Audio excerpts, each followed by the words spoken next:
तो मेरे दोस्तों कैसे हैं आप सभी? बढ़िया होंगे। तो मेरे दोस्तों जब भी कोई विलन आता है तो वो एक मतलब ज़्यादा बड़ा विलन है तो अपनी आर्मी लेके आता है, उससे छोटा है तो वो एक टीम लेके आता है, या उससे भी छोटा है तो कम से कम 4-5 मेंबर सदस्य होते हैं उसके, तो वो साथ में लेके आता है। थैनोस को ही ले लो, आर्मी लेके आया था ब्लैक ऑर्डर।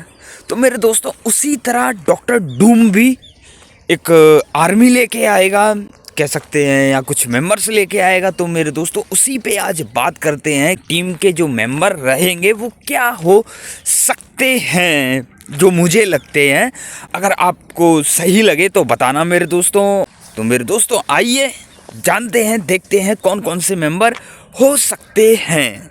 ठीक है मेरे दोस्तों, लास्ट तक जरूर देखना मेरे दोस्तों, मजा आ जाएगा। इसमें पहला पॉइंट है मल्टीवर्सल विलन्स, डूम की असली ताकत।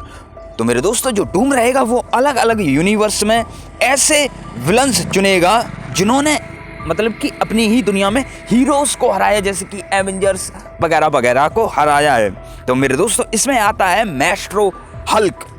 तो मेरे दोस्तों ये जो हल्क है, मैस्ट्रो हल्क, वो अपने वाले हल्क का एक फ्यूचर वर्जन होता है जो कि पूरी दुनिया तबाह करने के बाद भी जिंदा है, और एवेंजर्स के लिए ये एक नाइटमेयर का काम करेगा।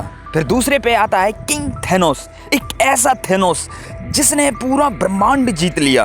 तो इसमें बहुत ज़्यादा पावर है और डूम के लिए ये एक परफेक्ट जनरल रहेगा। कैप्टन अमेरिका का हाइड्रा वाला वर्जन जो कि बहुत खतरनाक होता है मेरे दोस्तों। एवेंजर्स की हर कमजोरी जानता है, अंदर से एवेंजर्स को तोड़ने वाला किरदार है ये। नेक्स्ट है नल, सिम्बियोट्स गॉड। कॉमिक्स में नल ने सेलेस्टियल को मारा था, तो ये एक कॉस्मिक लेवल थ्रेट हो सकता है। और फिर करते हैं द मार्कर, ये एक इविल रीड रिचर्ड्स होता है, सबसे खतरनाक दिमाग होता है। और इसमें हमें डूम के वेरिएंट्स भी दिख सकते हैं। तो देखो डूम खुद के अलग अलग वर्जन भी बुला सकता है, कोई मतलब जादू में मास्टर हो, कोई टेक्नोलॉजी में हो, कोई कॉस्मिक पावर वाला हो। मतलब एक डूम नहीं, पूरी की पूरी डूम डायनेस्टी हमें देखने को शायद मिल सकती है। नेक्स्ट है द सुपर चाइल्ड, डूम का सीक्रेट वेपन। तो मेरे दोस्तों ऐसा भी हो सकता है कि वो बच्चों को किडनैप करे, क्योंकि देखो फ्रैंकलिन के साथ तो वो कुछ ना कुछ करेगा ही, ये तो 100% बात है। या तो उसकी पावर एब्जॉर्ब कर लेगा या उसे चुरा लेगा। तो मेरे दोस्तों क्योंकि जो फ्रैंकलिन है ना, वो रियलिटी को सोच से बदल सकता है, सेलेस्टियल से भी ऊपर की पावर है उसके पास। तो ये डूम का अल्टीमेट गोल रहेगा। नेक्स्ट है दचाला जूनियर, वकांडा और रॉयल ब्लड है और ये फ्यूचर किंग होगा।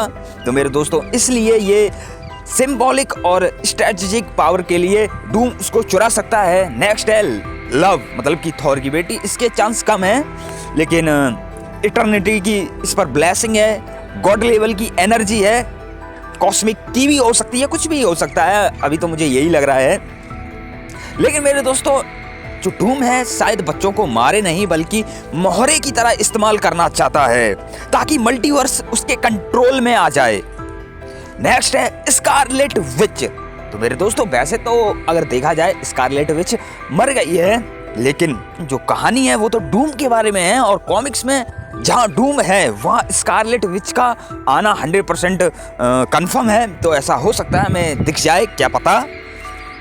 तो मेरे दोस्तों जो वांडा की पावर है वो तो आप जानते ही हैं, reality rewrite, multiverse damage already कर चुकी है। डूम क्या करेगा, उसे मैनिपुलेट करेगा अगर आ जाती है, या उसकी गिल्ड का फायदा उठाएगा, या उसे कंट्रोल करने की कोशिश करेगा। अगर वांडा डूम के साथ गई तो एवेंजर्स ऑलमोस्ट खत्म। पांचवा है डॉक्टर स्ट्रेंज, डूम का राइट हैंड हो सकता है क्या? वैसे बताए तो ये जा रहा है कि वो सीक्रेट्स वॉर में देख सकते हो, और दूसरा ये है कि मल्टीवर्स मैडनेस वाली जो मूवी थी उसमें वो किसी के साथ चले जाते हैं 3 आँख के साथ, पता नहीं कौन से सफर पर, और तब से वो आए नहीं, दिखे ही नहीं, पता नहीं कहाँ चले गए। तो मेरे दोस्तों ऐसा हो सकता है, क्या पता डूम को रास्ते में मिल जाए वो डॉक्टर स्ट्रेंज साहब, हो सकता है, कोई बड़ी बात नहीं है। या कोई दूसरा पकड़ के ले आए दूसरे यूनिवर्स से, ऐसा भी हमें देखने को मिल सकता है, क्योंकि कॉमिक्स में डूम और स्ट्रेंज कई बार एलाइस भी रहे हैं। दोनों मैजिक और इंटेलिजेंस में टॉप हैं।